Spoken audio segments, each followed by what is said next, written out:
एक नंबर वाले बहुत ही छोटा प्रश्न देखेंगे गणित का, सीजी बोर्ड 10वीं गणित का, अध्याय 3 से एक चर का रैखिक समीकरण से। X square minus 11x is equal to 0। बच्चे देख के इसके घबरा जाते हैं।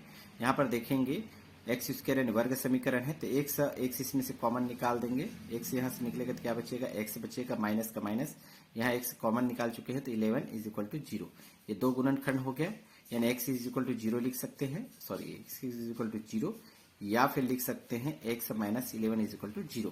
यहाँ पर भी एक्स का मान निकालना, एक्स इज इक्वल टू, तो ये पक्षांतर करेंगे प्लस 11 के रूप में आ जाएगा। इस तरह से एक्स इज इक्वल टू 0 या फिर एक्स इज इक्वल टू 11, ये आपका आंसर होगा। इसी प्रकार से दूसरे प्रश्न में भी देखेंगे, एक्स माइनस 1 का स्क्वायर है ना, स्क्वायर है वर्ग समीकरण के रूप में आएगा ही, इसे आप दो बार लिख दीजिए। सिंपल प्रश्न है, एक्स माइनस 1 और x minus 1 is equal to 0। दो गुणनखंड बन गए, जैसे यहाँ पर दो गुणनखंड बना था, तो इसको आप अलग अलग कर सकते हैं 0 के बराबर, x minus 1 is equal to 0 या फिर x minus 1 is equal to 0।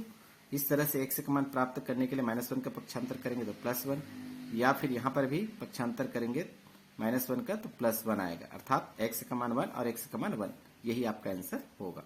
इसी प्रकार तीसरा प्रश्न बहुत सिंपल है, ये दो गुणनखंड है 0 के बराबर, यहाँ पर भी दो गुणनखंड 0 के बराबर था, यही प्रोसेस करना है। इस तरह से x minus 2 is equal to 0 या फिर x minus 3 is equal to 0।